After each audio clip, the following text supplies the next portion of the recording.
درود ابراہیمی کے اندر نور ہے، سرور ہے، سکون ہے، راحت ہے، روحانیت ہے، نورانیت ہے، مہربانی ہے، القاء ہے، کیف ہے، کیفیات ہے، قبر کا نور ہے، حشر کا نور ہے۔ عجیب بات بتاؤ، ہمیں قبر میں جب بندہ جائے گا تو سارے چھوڑ جائیں گے، بھائی نہ تو کام آئے گا نہ کوئی فرزند، عرصہ نہیں کھل جائے گا جب آنکھ ہوئی بند، وہ کام کرو جس سے خدا ہوئے رضامند، ہوشیار کے ہونا ہے تمہیں خاک کا پیوند، یوم یفر المرء من اخی و امہ و ابی و صاحبتہ و بنی، کوئی کام نہیں آئے گا۔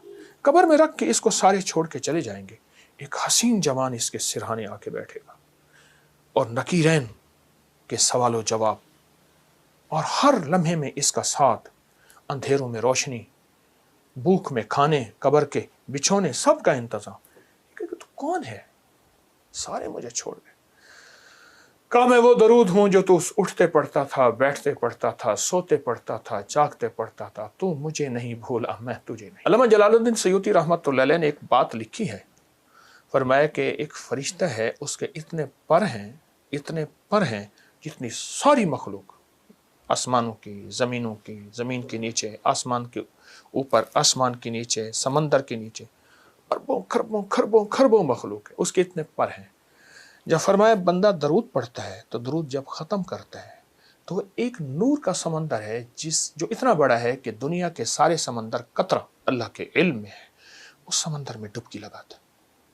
جب باہر نکلتا ہے تو پروں کو جھاڑتا ہے، ہر پر سے قطرے گرتے ہیں، ہر قطرے سے فرشتہ بنتا ہے، اور ہر فرشتہ قیامت تک اس کی طرف سے درود پڑھتا رہے گا۔ یہ میرے کملی والے کے احسانات ہیں۔ اس لیے میرے شیخ فرماتے تھے درود پاک پڑھتے ہوئے میرے آقا کے احسانات کا استحضار ہو کے خیال، اماں کا احسان، باپ کا، معاشرے کا، محسن کا، لیکن جو کملی والے کا احسان ہے وہ کسی کا نہیں ہے۔ احسانات کا تصور کر کے درود کی ایک تسبیح پڑھیں، اس کی طاقت اور ہے۔ انسان نا اگر اپنے دل کو روشن کرنا چاہتا ہے، دل کو زندہ کرنا چاہتا ہے، دل کی دنیا آباد کرنا چاہتا ہے، دل کو دنیا شاد کرنا چاہتا ہے، صبح شام ایک تسبیح وقت نکال لے درود پاک کے لیے، ضروری وقت نکال لے، اور درود پاک کو توجہ سے پڑھے، مختصر درود پڑھ لے۔ چلو سب سے مختصر درود ہے صلی اللہ علیہ وسلم، سب سے مختصر درود ہے صلی علی محمد۔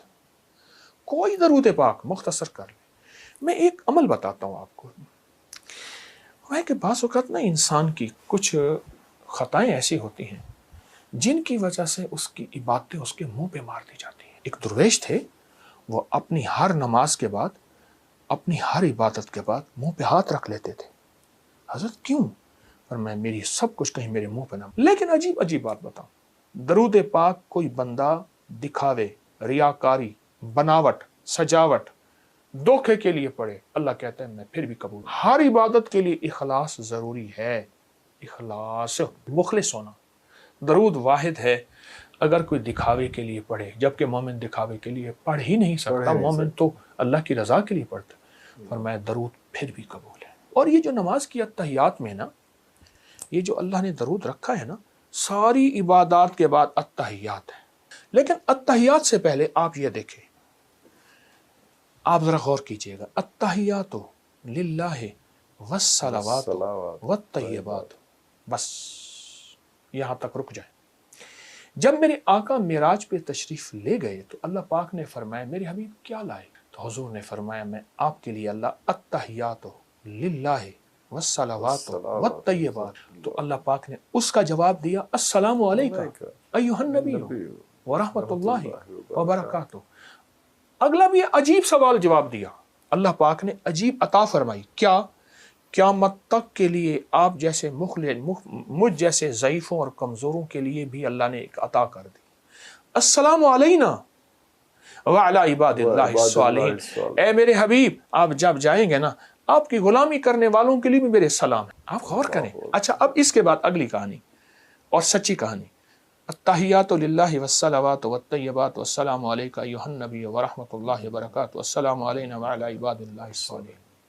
ٹھیک، اس کے بعد اشہد اللہ پڑھ کے، سارا کچھ پڑھنے کے بعد پھر آپ درود، اور درود آخر میں پڑھتے ہیں۔